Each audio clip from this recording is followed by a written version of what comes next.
Hello दोस्तों, स्वागत है आपका अपने YouTube चैनल एक्टिव क्लासेस में। और आज हम आपको दिखाने वाले हैं LLB first year first semester के छात्रों का दूसरा पेपर, जो है हमारा कॉन्स्टिट्यूशन लॉ ऑफ इंडिया भाग फर्स्ट, जिसे हम natural of the constitution and fundamental right भी कहते हैं।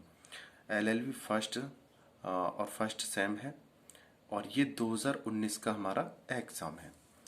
इसका जो कोड होता है हमारा कॉन्स्टिट्यूशन लॉ ऑफ इंडिया भाग फर्स्ट का जो है, इसका जो कोड होता है हमारा 1002 होता है। इसको करने की जो समय सीमा होती है, हमें 3 घंटे समय दिया हुआ होता है और इसमें मैक्सिमम जो मार्क्स होते हैं, जो अंक हमारे होते हैं, वो 100 होते हैं। इसको 3 खंडों में विभक्त किया गया है। खंड ए, इसमें सभी प्रश्न के उत्तर दीजिए। प्रत्येक प्रश्न 4 अंकों का है। अधिकतम 75 शब्दों में लघु उत्तरीय। मतलब इसमें जो प्रश्न है 4 दिए गए हैं, वो 5 प्रश्न है। प्रत्येक प्रश्न 4 अंकों का है और 75 शब्दों में हमें देना है।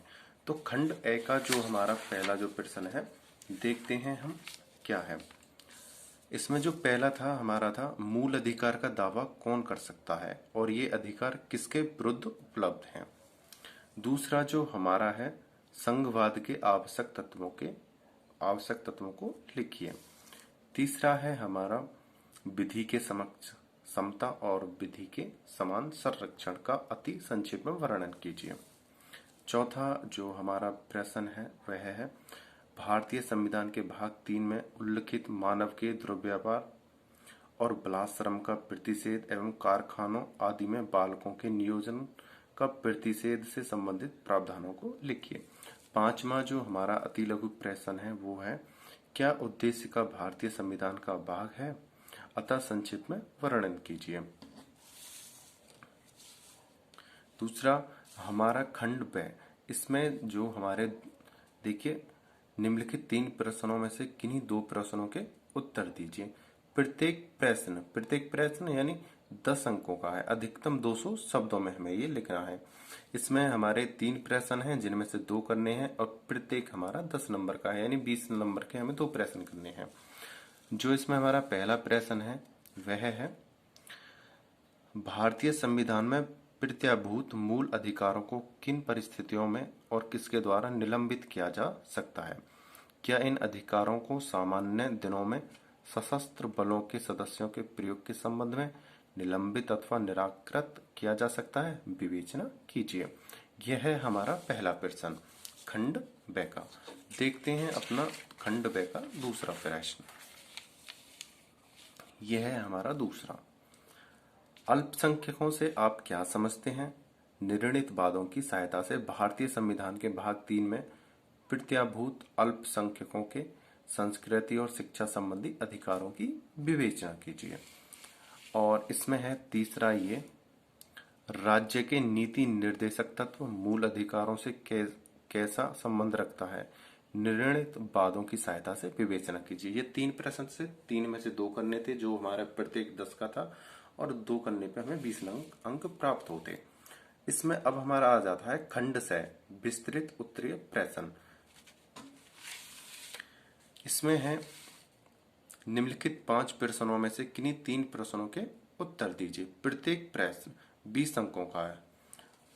इसमें जो है हमारे 3 प्रश्न होते हैं, 5 प्रश्न होते हैं, जो हमें 3 करने होते हैं, जो 20 अंकों का हमें दिया गया होता है। इसमें जो पहला प्रश्न है वो है, सार्वजनिक सेवा में आरक्षण की प्रकृति एवं सीमा पर उच्चतम न्यायालय ने अनेक मामलों पर विचार किया है। इस कथन का परीक्षण उच्चतम न्यायालय द्वारा दिए गए महत्वपूर्ण निर्णयों के संदर्भ में कीजिए, जिसमें आरक्षण के विभिन्न पहलुओं पर विचार किया गया है। यह है हमारा पहला प्रश्न। दूसरा प्रश्न है, यद्यपि संविधान धार्मिक स्वतंत्रता को प्रत्याभूत करता है। आगे है इसका और भाग देखते हैं। यह प्रश्न अभी खत्म नहीं हुआ है, इसका आगे लिखा हुआ है प्रश्न, ध्यान रखना। इसका जो आगे जो प्रश्न लिखा है वह यह है, ये 10वां ही चल रहा है अभी। तथापि इन स्वतंत्रता को विनियमित करने के लिए राज्य को स्पष्ट शक्ति भी प्रदान करता है। संवैधानिक प्रावधानों एवं निर्णित वादों के आलोक में इस स्वतंत्रता के क्षेत्र की विवेचना कीजिए। यह हमारा पहला प्रश्न था। जो दूसरा प्रश्न था, देखिए मैं बता देता हूं। पहला ये था, दूसरा ये था, जिसकी हमारी यहाँ पे आधी ही कॉपी थी, दूसरी कॉपी हमारी ये रही थी। अब है हमारा तीसरा प्रश्न 11वें अंक पे, जो है भारत के संविधान के अंतर्गत प्रेस की स्वतंत्रता की विवेचना कीजिए। इस संदर्भ में जानने का अधिकार की भी संक्षिप्त विवेचना कीजिए। निर्णित वादों का हवाला दीजिए। इसके बाद क्या आता है, आपराधिक न्याय प्रणाली भारतीय संविधान के अनुच्छेद 21 के न्यायिक निर्वचन का परिणाम है। निर्णित वादों की सहायता से विवेचना कीजिए। वाद होते हैं जो केस होते हैं, इसमें केसों की ज्यादा मांग की जाती है। भारतीय संघीय पद्धति के पुनर्निरीक्षण की किसी भी योजना की मुख्य कुंजी राज्यों की स्वायत्तता एवं राष्ट्र की अखंडता के बीच तारतम्यता होनी चाहिए। क्या आप सहमत हैं? सकारण विवेचना कीजिए। यह था हमारा LLB first year first semester के बच्चों का दूसरा पेपर, जो था कॉन्स्टिट्यूशन लॉ ऑफ इंडिया, जिसे हम natural of the constitution and fundamental right कहते हैं। अगर आपको हमारी वीडियो अच्छी लगी हो तो प्लीज़ हमारे चैनल को लाइक शेयर एंड सब्सक्राइब कीजिएगा।